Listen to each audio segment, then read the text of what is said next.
Hermanos, Dios les bendiga. Es una bendición saludarles a todos en el nombre del Señor, hermanos de la Iglesia del Señor de la Gran Avenida. Mi saludo para todos ustedes en este momento, y quiero compartir con ustedes Efesios 4, los primeros 3 versos. Todos sabemos que en la carta a los Efesios, la Iglesia se compara con un hombre nuevo. El verso 1 dice: Yo pues preso en el Señor os ruego que andéis como es digno de la vocación con que fuisteis llamados. En este pasaje o en este verso que inicia el capítulo, de, está hablando de cómo debe andar esa nueva criatura o ese nuevo hombre. Cómo debe ser su manera de andar. Entonces, está diciendo: yo pues preso en el Señor os ruego que andéis como es digno de la vocación con que fuisteis llamados. O sea, esta nueva criatura tiene dignidad que Dios le ha llamado, tiene un llamamiento celestial, y ese llamamiento celestial tiene una dignidad muy grande. Entonces, por ese motivo debe también tener en cuenta cómo debe de ser su manera de andar. En Filipenses, el capítulo 2, verso 3, dice: Nadie hagáis o nada hagáis por contienda o por vanagloria, antes bien con humildad, estimando cada uno a los demás como superiores a él mismo.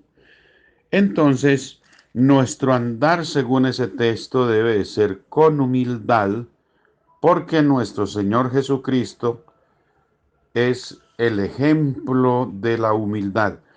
Y también debe de ser con toda mansedumbre, porque el texto dice: yo pues preso en el Señor os ruego que andéis como es digno de la vocación con que fuisteis llamados, con toda humildad y mansedumbre, soportándoos con paciencia los unos a los otros en amor, solícitos en guardar la unidad del Espíritu en el vínculo de la paz.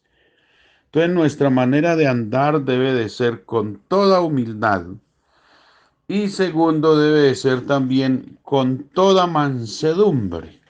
Entonces, qué bueno, hermanos, tener en cuenta todos estos detalles, porque dice que hay que andar con toda mansedumbre.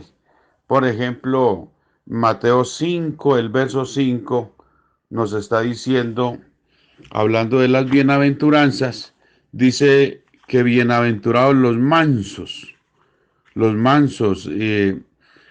los que son humildes, con toda humildad y mansedumbre. Y así, hermanos, también nuestro andar debe de ser con toda paciencia. Por eso dice: con toda humildad y mansedumbre, soportándoos con paciencia. Si alguien debe de aplicar la paciencia, somos los hijos de Dios. La Biblia nos llama que somos los pacificadores del mundo. Si somos los pacificadores del mundo, debemos aplicar la paciencia, y a veces hay que aplicarla de muchas maneras. Hay que aplicarla en la iglesia, hay que aplicarla con uno mismo, en su vida personal, en su vida cotidiana, en medio de su trabajo, en medio del estudio, en la iglesia sirviéndole al Señor. Tenemos que aplicar mansedumbre. Entonces, es muy necesario tener todos estos detalles en cuenta, y debemos de tener paciencia. Romanos 5:3 dice: y no solo esto, sino que también nos gloriamos en las tribulaciones, sabiendo que la tribulación produce paciencia. Como decir, algo que nosotros siempre añoramos, la paciencia. ¿Cómo debe ser también nuestro andar? En la carta a los Gálatas, capítulo 5, el verso 13 dice: porque vosotros, hermanos, a libertad fuisteis llamados, solamente que no uséis la libertad como ocasión para la carne, sino servíos por amor los unos a los otros. Entonces también debe de ser nuestra manera de andar en amor.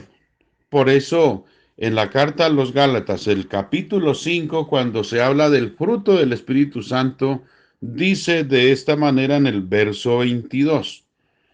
Dice así: mas el fruto del Espíritu es amor, gozo, paz, paciencia, benignidad, bondad, fe, mansedumbre, templanza. Contra tales cosas no hay ley. Entonces, también dice el verso 24, pero los que son de Cristo han crucificado la carne con sus pasiones y deseos. Si vivimos por el Espíritu, andemos también por el Espíritu.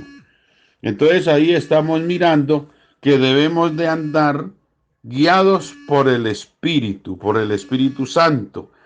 Por eso, mis hermanos, así debe de ser nuestra manera de andar en nuestra vida cristiana. ¿Cómo debe andar esa nueva criatura?